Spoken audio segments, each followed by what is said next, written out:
बात कहना चाहता हूँ वो बात, आवाज तो मेरी आ रही है ना आपको? बहुत साफ आ रही है। ठीक है। अच्छा, मैं जो बात कहना चाहता हूँ कि ये वो बात असल में ये है कि ये दो जो विकास के मॉडल चल रहे हैं खास तौर पे दुनिया में, एक जिसको हम कारपोरेट विकास मॉडल कहते हैं और इसके पैरेलल एक नई उभर रहा है विकास मॉडल जिसको हम nature human centric development model बोलते हैं। ये मॉडल अजय अमर्ज हो रहा है, ये अभी स्टार्ट ही हो रहा है इस ग्लोब पे। इन दोनों में फर्क क्या है, जब तक आप ये नहीं समझ पाओगे तब तक हम पूरे मसले को नहीं अंडरस्टैंड कर पाएंगे। इसमें एक बात तो ये है कि जो चल रहा है विकास मॉडल है, जो जिसको कारपोरेट विकास मॉडल कहा जाता है, उसका काम है कि उसने कैपिटल को ऑर्गेनाइज करना है। उसकी ड्यूटी ये है कि उसने जीडीपी बढ़ानी है और उसको ये लगता है कि ये जब कुछ लोगों के पास पैसा ज्यादा आएगा तो उसके ट्रिकल डाउन से दूसरे लोगों का भी सुधार हो जाएगा। इसलिए वो पूरी की पूरी कैपिटल को या पूरे के पूरे नेचुरल रिसोर्सेज को कुछ हाथों में देना चाहते हैं और वो अपना इमेज ये भी बढ़ा के रखना चाहते हैं कि जैसे इसकी राजनीतिक पार्टियां अपना इमेज ये भी बना के रखना चाहती हैं कि वो प्रो पीपल है, वो प्रो कारपोरेट नहीं है, लेकिन उनका हर एक्शन है जो वो एंटी पीपल है, एंटी नेचर है और वो प्रो कारपोरेट है।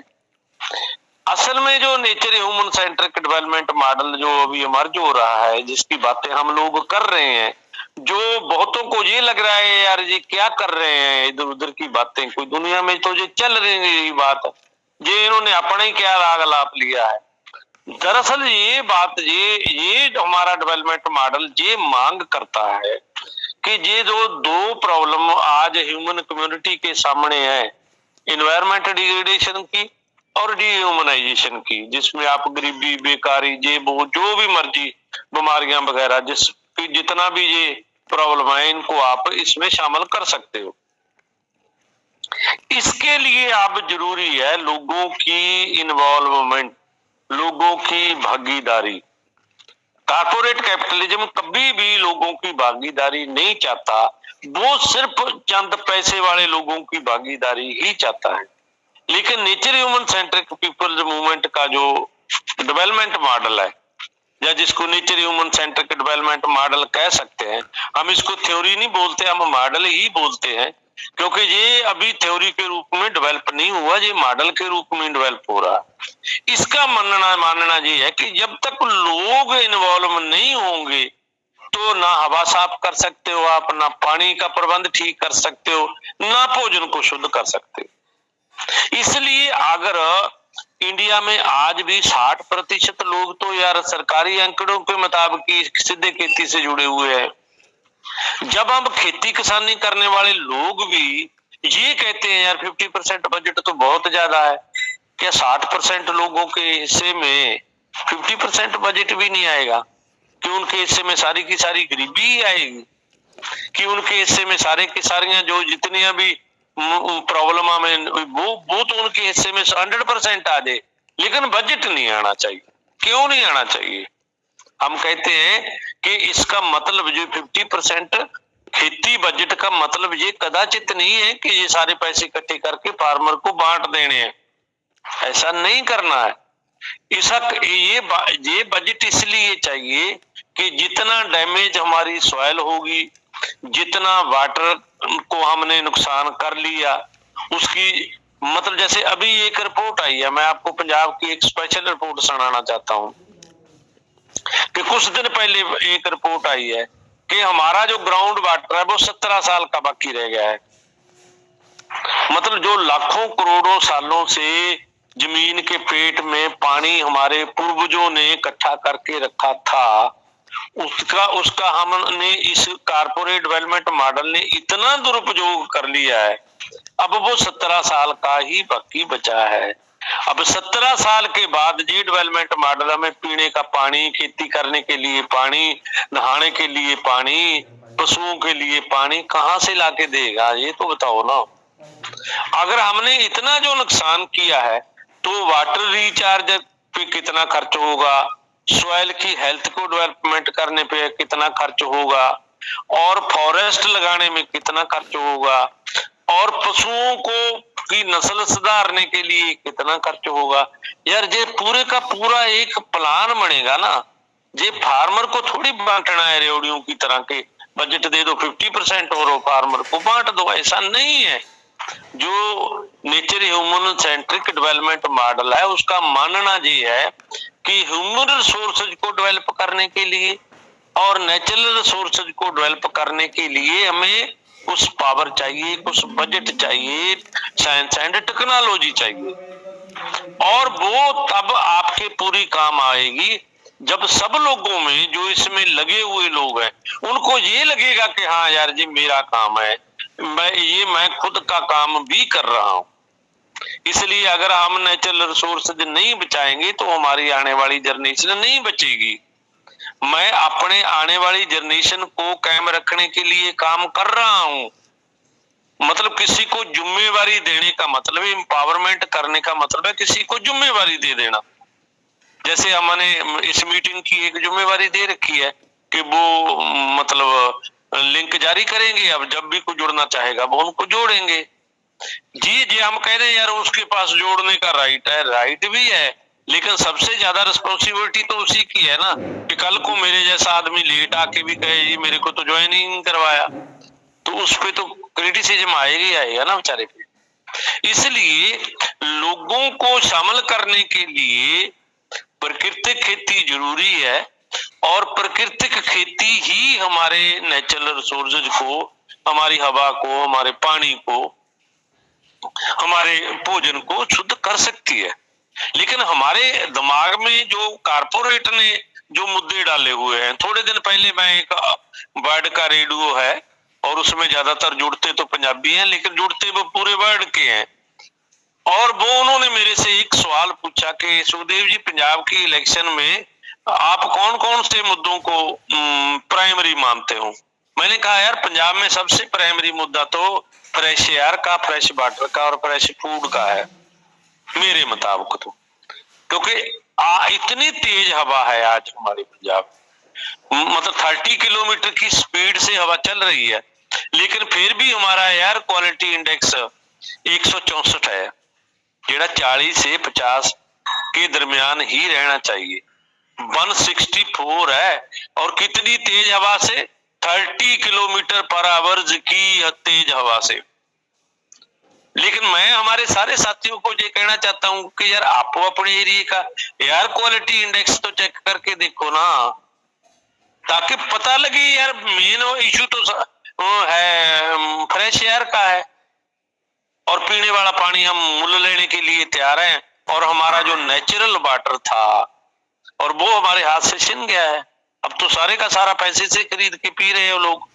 ये आदमी तो पैसे के लिए खरीद के पी लेगा, क्योंकि आदमी तो ज्यादा से ज्यादा 5 लीटर पानी से एक दिन में काम चला लेता है, लेकिन मेरी गऊ 1 क्वांटल पानी पीती है पूरे दिन में, और मैं तो 5 लीटर, हम तो 3 लोग हैं, 15 लीटर से काम चला लेंगे, और गऊ का 100 लीटर कहाँ से लाके उसको पिलाएंगे।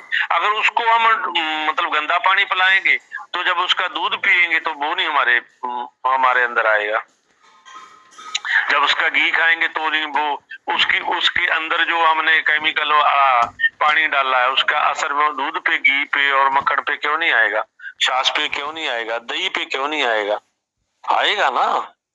इसलिए आज जो जरूरत है, तो मेरे पे एक सवाल आया कि सुखदेव जी बात तो आपकी ठीक है, मेरे को मुद्दा, एक कॉलर कह रहा है कि मेरे को मुद्दा बड़ा लग रहा है एजुकेशन का।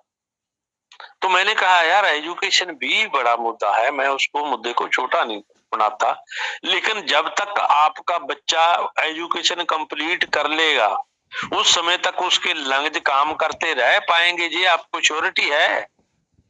ये तो आपको ये श्योरिटी है कि जब तक यार वो एमए, कोई पीएचडी वगैरह जो भी जितनी भी वो एजुकेशन लेना चाहता है उस समय तक उसके लंग्स श्योर रहें, भी ठीक रहेंगे, बिल्कुल हेल्दी रहेंगे, मतलब गंदी हवा से भी हेल्दी रहेंगे, फिर तो आप वाली बात से मैं सहमत हो जाता हूँ। पर मेरे को लगता है यार वो चलेगा ही नहीं बेचारा उस समय तक जब तक उसको इतनी गंदी हवा में यार कैसे बच्चों का दिमाग बढ़ेगा, कैसे बच्चों की हेल्थ ठीक होगी। इसलिए जो प्राइमरी बातें हैं ना, इन इन बातों से शुरू करना पड़ेगा। और मैं लास्ट में यही कहना चाहता हूं कि ये प्राइमरी बात है, जो शुद्ध हवा की, शुद्ध पीने के पानी की और शुद्ध भोजन की, ये बात जब तक हम आम आदमी की डिमांड नहीं बना देते कि शुद्ध भोजन सिर्फ अमीरों के लिए नहीं होना चाहिए जो ज्यादा पैसा खर्च लेगा, बिल्कुल ही नहीं। शुद्ध भोजन आम आदमी को, मतलब ये फंडामेंटल राइट जब तक लोगों का नहीं बना देते कि शुद्ध हवा, शुद्ध पीने का पानी, शुद्ध भोजन और एजुकेशन और हेल्थ फैसिलिटी, कपड़ा, मकान, ये तो यार फंडामेंटल राइट होना चाहिए होता, जिसको हम कॉन्स्टिट्यूशन में कहते हैं राइट टू लिव। जब हम राइट टू लिव की बात करते हैं तो राइट टू लिव का मतलब क्या है? राइट टू लिव का मतलब है कि उसके जीने जोग आप संसाधन दे रहे हो या नहीं दे रहे। ऐसे कॉन्स्टिट्यूशन में राइट टू लिव लिखने से वकील साहब कुछ नहीं बनेगा। आप उसको गंदी हवा देते रहो, उसको गंदा पानी पिलाते रहो, गंदा भोजन देते रहो और उधर मोटे अक्षरों में लिख दो राइट, फंडामेंटल राइट है right to live. Right to live को भी डिफाइन करना पड़ेगा इस कंटेस्ट में। सो मैं ज्यादा लंबी बात नहीं करता हुआ ये यही अपनी बात को विराम देना चाहता हूं कि जब तक हम खुद पहले ये नहीं समझेंगे कि हमारी प्राइमरी जो हमारे प्राइमरी राइट है वो क्या है और वो पब्लिक उसको कैसे समझे, हम उसको कैसे समझे, और हम कारपोरेट वाले चक्कर में पड़ के इसी के द्वारे भी घूमते रहे और ये नमे तो नमे कभी इंडस्ट्रियल कॉरिडोर का मुद्दा ले आएंगे, वो हमारी जमीन छीन के ले जाएंगे, कभी ये 3 काले कानून ले आएंगे, 1 साल 1.5 साल हम स्ट्रगल करते रहेंगे, फिर एक दिन में उसको कह देते हैं चलो रिपील कर लेते हैं, तो क्या है। तो जो 1.5 साल फार्मर का नुकसान हुआ उसकी जिम्मेवारी किसकी हुई? 1.5 साल जो फार्मर ने स्ट्रगल की उसकी जिम्मेवारी भी तो बताओ ना किसकी हुई। अगर वो उसकी कोई जिम्मेवारी नहीं लेने के लिए तैयार है फिर डेमोक्रेसी किस बात की है?